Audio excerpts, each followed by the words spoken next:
ஆண்டவராக இயேசு கிறிஸ்துவின் நாமத்தில் என் அன்பின் வாழ்த்துக்கள். இந்த காலை வேளையில் உங்களை சந்திப்பதில் நான் மகிழ்ச்சி அடைகிறேன். இன்றைக்கு என்னுடைய தியானத்திற்காக நாம் தெரிந்து கொள்கிற வேத வசனம் மத்தேயு எழுதின சுவிசேஷம் 24ஆம் அதிகாரம் 6ஆம் திருவசனம். யுத்தங்களையும் யுத்தங்களின் செய்திகளையும் கேள்விப்படுவீர்கள், கலங்காதபடி எச்சரிக்கையாயிருங்கள். இவைகளெல்லாம் சம்பவிக்க வேண்டியதே, ஆனாலும் முடிவு உடனே வராது. யுத்தங்களையும் யுத்தங்களின் செய்திகளையும் கேள்விப்படுவீர்கள், நீங்கள் கலங்காதிருங்கள், ஆனாலும் முடிவு உடனே வராது. காரணம், இவைகளெல்லாம் சம்பவிக்க வேண்டியதே, இவைகளெல்லாம் நடந்தேற வேண்டியதே.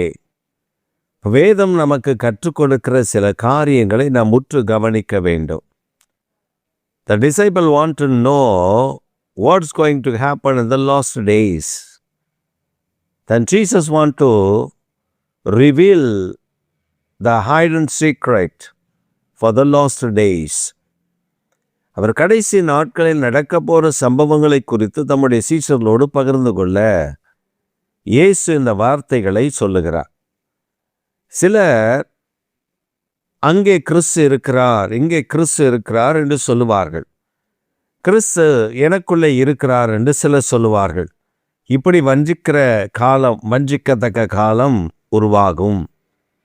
ஆனால் இந்த வஞ்சக காலத்தில் யார் வஞ்சிக்கப்படுவார்கள் என்றால், கூடுமானால் தெரிந்து கொள்ளப்பட்டவர்களையும் இந்த காலம் வஞ்சித்துவிடும்.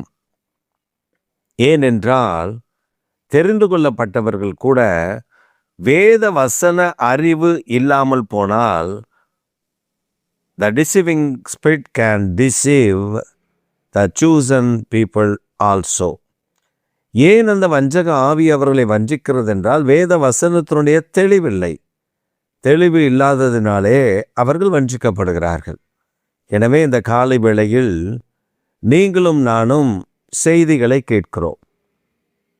ரஷ்யாவுக்கும் உக்ரைனுக்கும் இடையே யுத்தம், அமெரிக்காவுக்கும் ஈரானுக்கும் இடையே யுத்தம், அதில் இஸ்ரேல் தேசமும் சேர்ந்திருக்கிறது. வடகொரிய அதிபர் சொல்லுகிறார், நாங்கள் 3ஆம் உலகப் போருக்கு ஆயத்தமாயிருக்கிறோம். We are ready to fight for the third world war. அந்த 3ஆம் உலகப் போருக்கு நாங்கள் யுத்தம் பண்ணுவதற்கு ஆயத்தமாயிருக்கிறோம். அப்போ தங்களிடத்தில் இந்த கருவிகள் இருக்கிறது, இதை வைத்து நாங்கள் யுத்தம் பண்ணுவோம். தங்களிடத்தில் இந்த பொல்லாத கருவிகள் இருக்கிறது, இதை வைத்து நாங்கள் யுத்தங்களை நடத்தி நாங்கள் ஜெயிப்போம் என்பதாக அவர்கள் எண்ணம். ஆனால் நம்முடைய தேவனாகிய கர்த்தர் சொல்லும் பொழுது, இவைகளெல்லாம் சம்பவிக்க வேண்டியதே, இவைகளெல்லாம் சம்பவிக்க வேண்டிய காரியங்கள் உண்டு. ஏனென்றால் சில பட்டணங்கள் பாழாக்கப்பட்ட பட்டணங்கள், சில பட்டணங்கள் நிர்மூலமாக்கப்பட வேண்டிய பட்டணங்கள், சில பட்டணங்களில் காணப்படுகிற அசுத்தங்கள் அழிக்கப்பட வேண்டும்.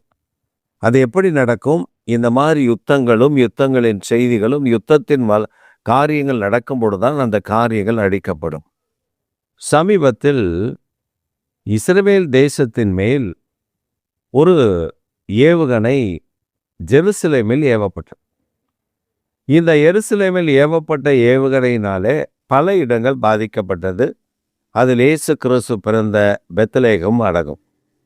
இப்படி பல இடங்கள் ஜெருசலேமை சுற்றிலும் அவர்கள் போட்டு, புனித இடத்தை நாங்கள் அழிக்கிறோம் பாருங்கள், கிறிஸ்தவனுடைய புனித இடத்தை நாங்கள் ஒன்றுமில்லாமல் ஆக்குகிறோம் பாருங்கள் என்று அவர்கள் செய்தார்கள். ஆனால் கூடுதலாக ஒரு செய்தி அங்கே நடந்தது. அங்கே ஒரு சாத்தானுக்காக கட்டப்பட்டிருந்த ஒரு கோவிலும் இந்த யுத்தத்தில், அதாவது இந்த ஏவுகணையின் தாக்குதலில் அந்த காரியமும் அழிக்கப்பட்டது. அப்போ நாம் அறிந்து கொள்ள வேண்டிய ஒரு மிகப்பெரிய விஷயம், தேவனாகிய கர்த்தர் இங்கே வாசம் பண்ணுகிறார், அங்கே வாசம் பண்ணுகிறார் என்று சொல்லுகிற காரியங்கள் எல்லாம் அவர் சர்வ வல்லமையுடையவர். இயேசு சமாரியா ஸ்திரீயினிடத்துல சொல்லும்பொழுது சொன்னார், பிதாவை தொழுது கொள்ளுகிற காலம் எங்கும் வரும். இங்க மாத்திரமல்ல, அங்க மாத்திரமல்ல, பிதாவை தொழுகிற காலம் எல்லா இடத்திலேயும் உண்டாகும் என்பதாக இயேசு அவளுக்கு பிரதியுத்தமாக சொன்னார். இந்த காலை வேளையில் ஆண்டவரை தொழுது கொள்ளுகிற இடம் எல்லா இடத்திலும் உண்டாகும் பொழுது இங்கே பிரத்யேகமாக, அங்கே பிரத்யேகமாக என்று எதையும் சொல்லிவிட முடியாது. எருசலேமுக்கு போய் வருகிற புனித யாத்திரை என்று சொல்லி போய் வருகிற ஒரு சிலர், எருசலேமில் இயேசு பிறப்பு, அவர் வளர்ந்தது எகிப்து, யோர்தான் நதி, இதெல்லாம் காண்பதற்கு, வேத வசனங்களை அறிந்து கொள்வதற்கு ஆவலோடு போகிற ஒரு கூட்டம் இருக்கிறது. ஒரு கூட்டம் புனித பயணம், ஹோலி லேண்ட் டூர் என்று அவர்கள் போய் அங்கே இருந்து வந்த பின்பு அவர்கள் பண்ணுகிற சேட்டைகள், வேலைகள் எல்லாம் பார்த்தீங்கன்னா அவ்வளவு அருவருப்பாக இருக்கிறது. ஒரு ஊழியக்காரர் ஜெருசலேத்துக்கு போயிட்டு வந்தார். போயிட்டு வந்து அவருடைய அந்த எருசலேமுக்கு போய் வந்த ஷூ, அது ஒரு இதில் ஒரு ஷோ கேஸில் இருக்கு. என்னன்னு கேட்டால், அது பரிசுத்த நகரத்தில் போட்டு நடந்ததான். அதை நான் வேற எதுக்கு பயன்படுத்த முடியாது. அப்புறம் ஏன்பா நீ அங்கே போட்டு நடந்த? பரிசுத்த நகரம் தானே, நீ எதுக்கு அந்த ஷூவை போட்டு நடந்த? அதை கொண்டு இங்கே பத்திரப்படுத்தி வைத்திருக்கு. அப்படி என்ன, அதுக்கு பூஜைப்பட போறீங்களா? அப்ப நாம தேவனை அறிகிற அறிவை விட்டுவிட்டு தேவனுடைய நாமத்தை தெரிந்து கொள்ள வேண்டியதை விட்டுவிட்டு வஞ்சிக்கத்தக்க காலத்துக்குள், வஞ்சகத்துக்குள் கடந்து வருகிறதுனால தான் கர்த்தர் சொல்றாரு, நீங்க உங்க இருதயம் கலங்க வேண்டாம். யுத்தங்களின் செய்தியும் நீங்கள் கேட்கும் பொழுது கலங்காதிருங்கள். அவைகள் சம்பவிக்க வேண்டியதே, முடிவு உடனே வராது. உடனே முடிவு வந்து விடாது. இன்னும் சம்பவிக்க வேண்டியவைகள் இருக்கிறது. உடனே முடிவு வருவதற்கு வாய்ப்பில்லை. ஆனால் இதெல்லாம் நாம் கேள்விப்படுவோம். நெருங்கி விட்டது, அது வந்து விட்டது, இது வந்து விட்டது என்று நம்மை பயப்படுத்துவார்கள்.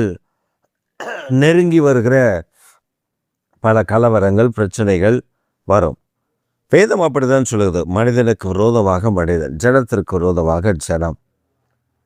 இது எழும்பி இருக்கிறது. இங்கிலாந்து தேசத்தில் ஜனத்துக்கு விரோதமாய் ஜனம் எழும்பி அங்கே ஒரு பெரிய போராட்டம், அங்கே ஒரு பெரிய கலவரம். இப்படி பல தேசங்களில் உபத்திரவங்கள், பாடுகள், பிரச்சனைகள். இந்தியாவை எடுத்துக்கொண்டால் இங்கேயும் ஜனத்துக்கு விரோதமாய் ஜனம். அப்படியெல்லாம் வரும். ஆண்டவர் சொல்ற இதெல்லாம் வரும். இதெல்லாம் உபத்திரவத்துக்கு அல்லது பாடுகளுக்கு நடுவில் கடந்து செல்லக்கூடிய காலங்கள்.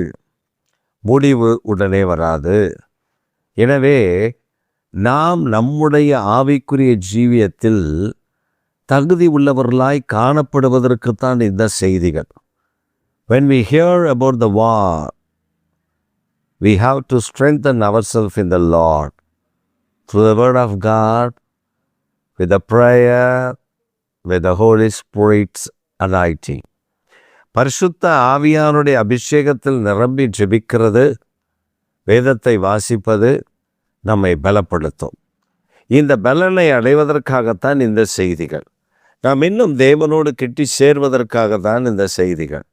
இந்த செய்திகள் கேட்ட உடனே அழிவு வருகிறது, இங்கே வருகிறது, அங்கே வருகிறது என்றெல்லாம் சொல்லி ஜனங்களை பீதிப்படுத்தி கொண்டிருப்பார்கள். அந்த பீதி அடைய வேண்டிய அவசியம் இல்லை. மாறாக முழங்காலில் நின்று வேதத்தை வாசித்து ஜெபித்து கர்த்தரோடு நெருங்கி வருகிற ஒரு வாழ்க்கை நமக்கு இருந்தால்தான் தேவன் நமக்கு வரக்கூடிய சகல ஆபத்துகளிலிருந்து நம்மை பாதுகாத்து வழி நடத்த முடியும், தப்பித்து கொள்ள முடியும். கர்த்தர் அந்த கிருபை நமக்கு தந்து நடத்துவார். ஆதலால் இந்த காலை வேளையில் நடக்கிற சம்பவங்களை பார்த்து, நடக்கிற சூழல்களை பார்த்து, நடக்கிற நெருக்கடிகளை பார்த்து கலங்காதிருங்கள், கலக்கமடையாதிருங்கள். கர்த்தர் உங்களுக்கான நன்மைகளை, கிருபைகளை அவர் தர போதுமானவர். அதே சமயத்தில் நீங்கள் தேவனுக்குள் உங்களை பலப்படுத்தி ஜெபிக்க பழகிக் கொள்ளுங்கள். கர்த்தர் பெரிய நன்மைகளை உங்களுக்கு செய்வார். ஆமென்.